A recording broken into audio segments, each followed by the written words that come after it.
All right, I'm not one to leave well enough alone. I did the headliner yesterday. A couple of people commented that I should do the doors. I initially tried to take the door panel off the passenger side like a month ago and didn't want to do it just because it seemed a little bit too involved, but I'm gonna try it today. First thing, I'm gonna try to get this piece off. So there's a clip here and here, that is here and there. And then there are 3 clips. One of them actually came out, so I'm gonna put it back in. The big flat part goes here, and then it's back in there. And these just pinch there, there, and there.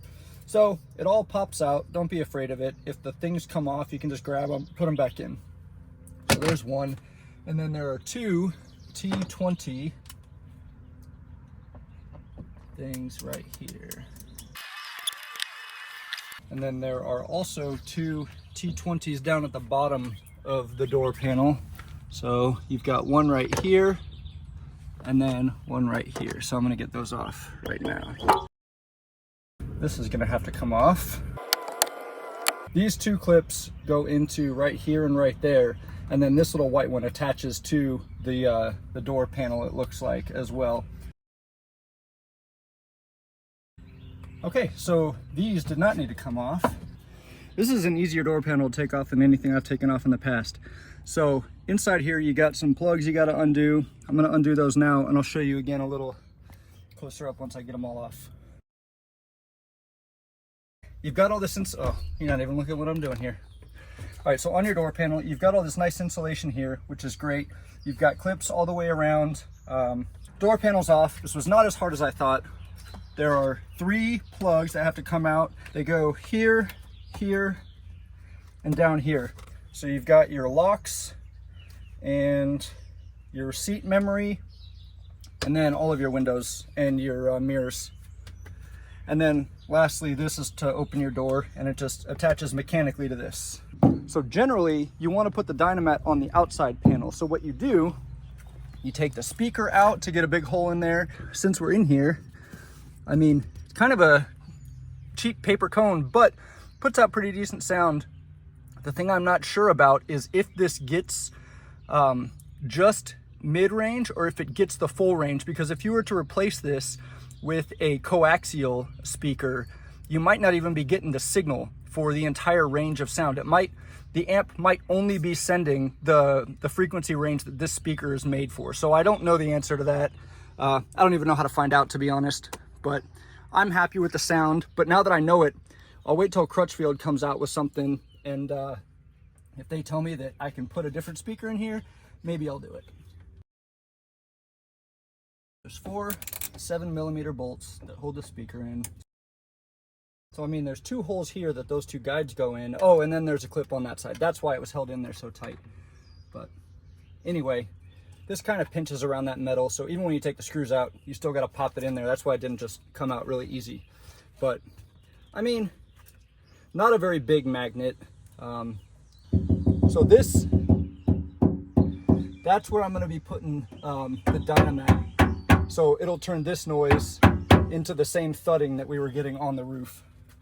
So I've got a little plastic, like a shim type thing, but getting into here is going to be important. And this thing's working pretty well, actually. No need to cut it. You just kind of pull it away and then just kind of... I don't know what this adhesive is, but it is crazy. Oh, this is coming off really easy. Oh, now it's just popping down.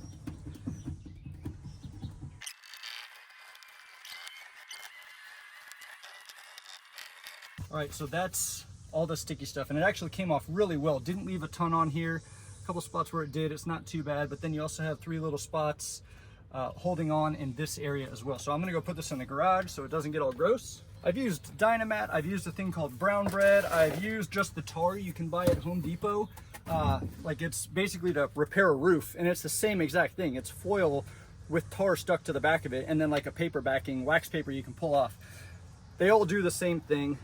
So this stuff is easy to get on Amazon, but then the second one I got is called a hybrid 3-in-1. So hybrid 3-in-1, and actually it's got like foam in between 2 of the kind of goopy stuff.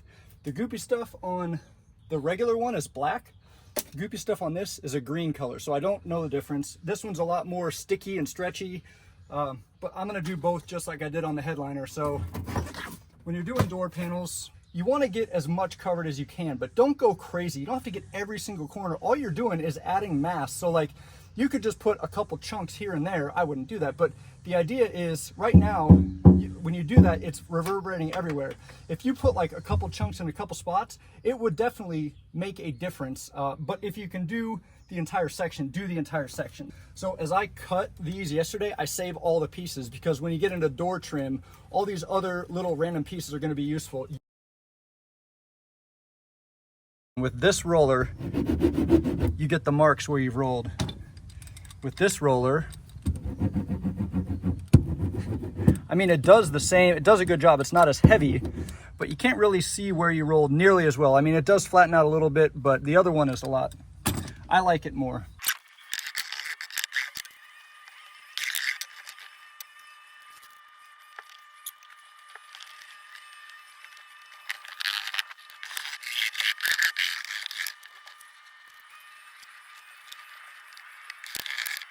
So I've got the entire bottom section done. It's looking really good. And then I realized they did put this tiny little piece of sound deadener. So if you can see it right here. So that basically, this is the same thing. It's foil with a little bit of tar. It does not do a whole lot. So I just think that's hilarious. It's not holding anything. It's just there as like a tiny bit of sound deadener, so they can say, yes, we put sound deadener in our door panels. But sorry, I find random things funny. You guys probably all think I'm an idiot, but I don't really care. That's not true. I care. So this is called Silas Sound Deadening Thermal Shield Max. Thermal shield, so maybe it does actually help with temperature too, I'm not sure. But anyway, I've rolled it all on the best I could, any place I could get my roller. Otherwise, I just pushed it with my finger. So now I'm gonna put the second layer of stuff. This shield, like I showed before, that has the couple different layers in it. So that is all done. It's been 55 minutes. I'm gonna put the little cover things back on, and I'm gonna put the door panel back on.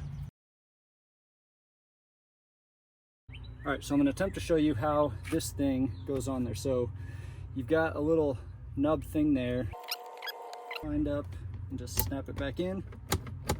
Now it works. So to get it off, use a pry tool and just pull the front end. How did I do this? Oh, there's a clip. So I'm just gonna show you. Use a pry tool and just snap it forward like that. It comes right out. Then there's a little thing in there. Put it in, snap it down, good to go. That's the only mechanical connection you have to make. And then the rest are just wires. So it just rests on top there. Now I'm gonna make sure I'm lined up. Yep, lined up on all the holes. So now, just give it a little tap on all the, that's all of them. So that was super easy. Then this guy just goes back on here. You've got this white one right here, goes into there, and then you've got a gray one and a little white clip, so that's back in there. Get the guides in there, and then snappy, done. And we will go around and do a thud test. So that is the driver's side door, top and bottom. Passenger side door not done yet. Gonna go back. I'm just doing this because I love to hear the difference. That's it, man. Oh, so much better. All right, 1 hour, 9 minutes, 24 seconds. That's it. I'm gonna do the other doors now.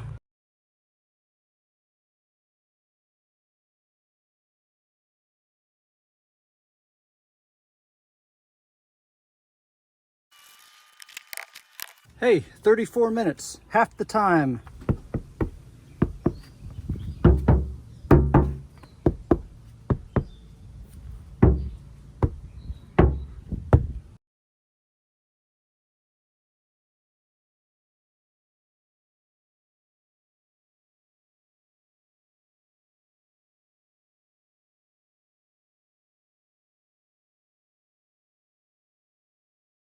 These are probably the easiest door panels I've ever taken off of a vehicle. You don't have to deal with like getting it to hook down between the window and the inner part of the door, that metal sheet there. It actually just sits right on top. So I did all 4 doors. I did not do the back panel yet, but I will probably buy some more of this stuff, take the passenger rear door panel off, put a little bit more in there because I kind of skimped on it. It's all I had left, but it still did a good job. And then I'll do that back panel, and then maybe, this might be more than I'm willing to do, is pull all of the interior out and the carpet and do the whole floor pan. So I noticed when I went and drove it today, I went on the same stretch of highway I did the very first time with no sound deadening. It was in the 88 decibel range, 88.3, 88.5, sometimes up to 89. And then when I did just the roof, it came down to like the 83s and then a couple at low 84s. Today with the roof and the doors done, it was in the low 81s, sometimes right at 80, but between 80 and 81. So it went from 88 down to 83 with just the headliner, and then came down even more to 80, 81 with the doors. And so the way I understand it is every 3 decibels is doubling the level of the sound. It doesn't sound half as quiet, but it's definitely noticeable. I notice I don't have to turn the stereo up nearly as loud. And then the sound deadener in the doors, the whole stereo sounds so much better. I don't know if it's just because it's not reverberating or what, but it just sounds crisper, cleaner, really good. I had a chance to look at the speakers. I think I might upgrade the door speakers just because the rears are 6.5 coaxial, very easy to just swap out. The fronts are just a mid. There's no tweeter in there. So my question or concern is that they're not sending the entire range of the signal to that. So I'm not sure if I could just tap into the existing speaker wires and put a different 6x9 in there, or if it's only gonna send the mid-range frequencies. I'll give it a little bit, see what Crutchfield comes out with, see what their recommendations are. I don't have the tools to hook up to the input and see what range of frequencies are coming through it. So to me, that's a little more than I'm willing to do. But I want to take the camera out there and show you just how good it sounds. All right, so we're out here, and I want to show you just how good. That's the sound that a regular just piece of sheet metal, and this is with the sound deadener.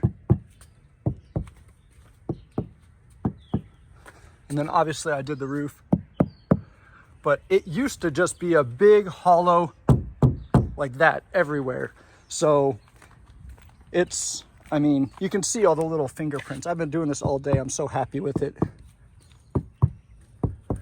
And then again, one without. So huge difference. So it's not a very hard thing to do. It does take time. The driver's side front door took me 1 hour and 10 minutes to do the whole thing, getting the door panel off. It's the first one I've done. I was really being careful. So the tools I think you absolutely have to do this job are a trim removal tool. You can get it at AutoZone. It usually comes in like a 5-pack with some big fat ones and all sorts of different shaped ones. So this is an absolute must in my opinion, because if you use a screwdriver, you're gonna end up scratching stuff. But if you have something else, like this is a different one, and I ended up using this not to get the panels off, but to get the black goo around. There's 2 weather seals in there. So this thing was perfect for that. I just kind of pull it and then scrape it. If you just pull it too much, it strings way out and makes a mess. But if you're really good about it, you can get all of it off without making a mess. So trim removal tool, and then a flat, like chiselly plastic thing worked really well for me. Kind of a throwaway blade so this blade is just disgusting now. It's got the black tar all over it. So I'm gonna just throw that blade out and put a new one in there. I wouldn't use like a pocket knife that you like because it's really hard to keep clean. You will need a T20 Torx fitting to get a lot of the screws out. I just put it in a screwdriver. You could put it in a drill, an impact driver or a drill or whatever I would use that to take things out, but when you're putting them back in, you're screwing metal screws into plastic little threaded things in the door panels. So maybe go part of the way in, but always finish it by hand to make sure you don't strip it out. And then the last thing you need is a 7mm socket to get the speakers out. And then some sort of rollers. I talked about this a little bit during the video as I was doing it. When I was on Amazon, I bought this. I was like, this looks awesome. This looks like something a professional would use. It's great. Wooden handle, nice and hefty. But then I also bought this set because I wanted a thin one to get in the crevices. And I didn't even use this after like the first one I put on. They're heavier, they're heftier, they roll really smooth, and they've got these grooves in it, so as you're going over and rolling stuff, you see where you've been because it's got grooves in it, and it really does a good job pushing in there. And then this one actually, if you put it up against a different part of the panel, you can actually cut the stuff with this if you push hard enough. So if you had extra and you can't get your knife in there, just slice it with this, it'll work. So that's it, a T20, a 7mm, and then some trim removal tools. So this is another one that I have. This is to get the clips out. Sometimes when you buy the trim removal tools, one of them will have like a fork, and that's the same idea, but having a metal one, I mean, it's got this little rubber thing on it, so you can have that be what's pressing on the paint or whatever. So I use this to get the actual door panels off. Once I got the screws out, I would pull it really hard to break the bottom one loose, or stick the trim tool in there to get it out just enough that I could put my eye on the clip and then snap it out. But honestly, if you just grab the thing and wrench on it, it's gonna come off. And then any clips that don't come out, or they stay in the door, or they fall out of the door panel, just snap them back in. I made the mistake of one fell out on the passenger side door. I left it thinking, I'll get this one, I put it back together. And then I put the whole thing back on there and found that freaking clip, and I had to take the whole thing off again and put it back in. So if they fall out, just do it right then and there. Get it, put it back in before you put your door panel somewhere else, so then when you're ready to put it back on, you just put it on, you don't have to think about it. So anyway, that's it. It makes a huge difference. The truck sounds so good now. I mean, it always sounded good, and I thought, man, this truck's so quiet, but now it's just even better. You can still hear the exhaust. One thing I noticed is I hear more of the wind noise now. It used to be you just hear like the reverberation from the tires and just all the different little like lower frequency stuff. Now I hear a lot more wind noise, and I think it might be because of the ditch lights. It's also the side view mirrors, but it is what it is. I mean, you're going to hear something. It's not a you know, like a Cadillac that's made to just be super quiet inside. I don't know, are Cadillacs even like that anymore? Who knows? But anyway, definitely a good upgrade. I'm very glad I did it. Driver door took, like I said, an hour and 10 minutes. The passenger side front door I did in like 45 minutes or 40 minutes, I don't remember. And then when I did the back doors, I did the driver's side back door in 22, and then I finally did the back right in like 15 minutes. I got very fast. So I think I could do the entire truck in an hour and a half. If someone came over and said, let's do this, I have all this stuff, we could be done. And with two people, you could do it even faster, but done in an hour and a half. Wear gloves. So I sliced my hand open a couple different times, one of them pretty bad, and I'm still wearing a Band-Aid that's totally bleeding through. But when you're taking the door panels off, you know, no gloves required. You could wear them the whole time, but to me, you don't have that dexterity. So getting the door panels off, doing screws, putting the actual Dynamat, or I'm sorry, I keep saying that, putting the actual sound deadener in there, you don't need to have gloves. It's not a bad idea too, but you're able to move around more. You can have a better feel for where it's hitting, where you need to like push it inside little areas where like the sheet metal's here, but then there's another piece that comes over it and you gotta slide it in between those. But before you start rolling and really putting pressure on it, put gloves on, because I did everything, and then when I was starting to push on it, I slammed my finger down on a piece of metal that was sticking out, and it just ripped all the skin off my finger, and it sucked. It didn't hurt at the time, now it hurts really bad. So after that, I would do everything without gloves, and when it was time to roll, I'd throw my gloves on, and that was on the second door, after I cut myself once on the first door, thinking I need gloves. So anyway, lesson learned. If you're like me, you're gonna do it without gloves till you cut your hand, and you're like, damn, I wish I wore gloves. But if you wear gloves from the start and you never cut yourself and it's a pain the whole time, you're like, God, these gloves are so stupid. I shouldn't have worn them, but you should wear them. So that's it. I'm not sure what else to do with this thing right now. I just want to enjoy the rest of the day. So cheers. I'm going to go turn this into an actual video that you guys can watch, and then start working on the 3,000 mile update. And I have some information about the bed braces that I'll talk to you about then as well. So there's a teaser. It's over!